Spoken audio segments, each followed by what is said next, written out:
आप देख रहे हैं सबसे पहला जलालुद्दीन, ये सब इंस्पेक्टर, ये पूर्व दरोगा रहे, रिटायर्ड दरोगा, ये अतहर परवेज, इन सब ने मिलकर एक डॉक्यूमेंट तैयार किया 2047, अब से 25 साल बाद, जब हिंदुस्तान आजादी का शताब्दी मना रहा होगा। आजादी की शताब्दी यानी 1947 में हम आजाद हुए, तो 2047, अगली तस्वीर दिखाई, 2047 में इन्होंने हिंदुस्तान को इस्लामिक राष्ट्र, मुस्लिम राष्ट्र बनाने की तैयारी कर ली। और ये डॉक्यूमेंट है, पहली तस्वीर दिखाई, डॉक्यूमेंट की पहली तस्वीर, वो जो डॉक्यूमेंट है ये आप देख रहे हैं, डॉक्यूमेंट 2047, इंडिया 2047 आपने लिखा है, ये वो डॉक्यूमेंट है। फुल स्क्रीन लीजिए और देखिए रेड पड़ी, तो रेड के बाद पोस्टर जो मिले हैं वो आप देख रहे हैं, एनडीएसडीपीआई के जो पोस्टर हैं वो आप देख रहे हैं कि तो कैसे, किस तरह से आखिर 4 चरणों में हिंदुस्तान को इस्लामिक राष्ट्र बनाने की तैयारी है, 4 चरणों में।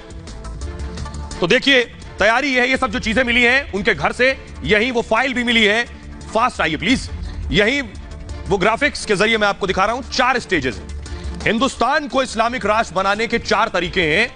कैसे 2047 तक मुस्लिम समुदाय के पास सत्ता होगी, इस डॉक्यूमेंट में लिखा है। जीत के लिए बहुसंख्यक होने की जरूरत नहीं है, यानी हिंदुस्तान में बहुसंख्यक को इसकी जरूरत नहीं है, सिर्फ 10% 10% मुस्लिमों को साथ लाने की जरूरत है, यह इसका हिस्सा है।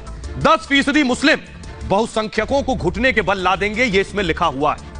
4 चरणों में इस्लामिक शासन का पूरा सपना हो जाएगा, 4 चरणों में। देखिए अब एक एक चरण दिखा रहा हूं। पहला चरण क्या है? पहला चरण यह है कि पहले पीएफआई के झंडे के नीचे मुस्लिमों को एकजुट करेंगे, उसके बाद मुस्लिमों को हथियार चलाने का प्रशिक्षण देना होगा।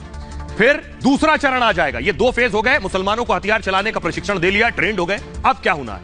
हिंसा का सीमित इस्तेमाल किया जाएगा दूसरे चरण में, हिंसा के जरिए बहुसंख्यकों को आतंकित कर दिया जाएगा। उसके बाद अच्छे सिपाही को बम चलाने की भी ट्रेनिंग दी जाएगी। इरादे को छिपाने के लिए राष्ट्रीय ध्वज का इस्तेमाल करें। समझिए अब कहां कहां अचानक राष्ट्रीय ध्वज निकल आते हैं, यहां से भी आपको कनेक्ट करना होगा। कार्यपालिका और न्यायपालिका में घुसपैठ करना होगा, यह दूसरे चरण में। ज्यादा से ज्यादा जानकारी जुटानी होगी, यह भी इसमें लिखा है। अब शुरू होगा तीसरा चरण। इस तीसरे चरण में क्या है? एससी, एसटी और ओबीसी से गठजोड़ करना होगा। उसके अलावा आरएसएस और पिछड़े वर्ग में दरार पैदा करनी होगी, यानी आरएसएस पिछड़े वर्ग से दूर हो जाए। आरएसएस को स्वर्ण जातियों के पक्षधर के तौर पर दिखाएं, जैसे अभी दिखाने की कोशिश होती है बहुत से लोगों के जरिए कि आरएसएस जो संगठन है ये केवल सवर्णों का संगठन है, उच्च जाति का संगठन है, ऊपरी अगली जातियों के साथ खड़ा होता है। उसके बाद तीसरे चरण में सेक्युलर पार्टियों को भी बदनाम करना होगा, यह भी शामिल।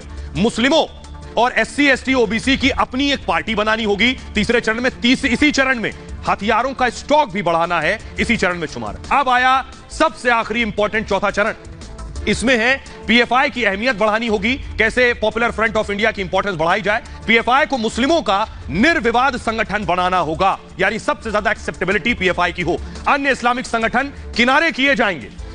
50% एससी, एसटी, ओबीसी का भी विश्वास हासिल करेंगे, और उसके बाद तब राष्ट्रीय स्तर पर सत्ता हासिल करना आसान होगा, यानी मकसद सत्ता हासिल करना। सत्ता के बाद सरकारी तंत्र में अपने लोगों को भेजना होगा, यह शामिल है। ये 4 चरण हो गए। अब इसके बाद आगे क्या होगा यह आपको बताऊंगा, लेकिन उससे पहले ऐसा करते, लेकिन उससे पहले कैसे पूरी साजिश बेनकाब हो गई, आइए मैं आपको दिखाऊं। पीएफआई की साजिश का हिस्सा ये देखिए, ये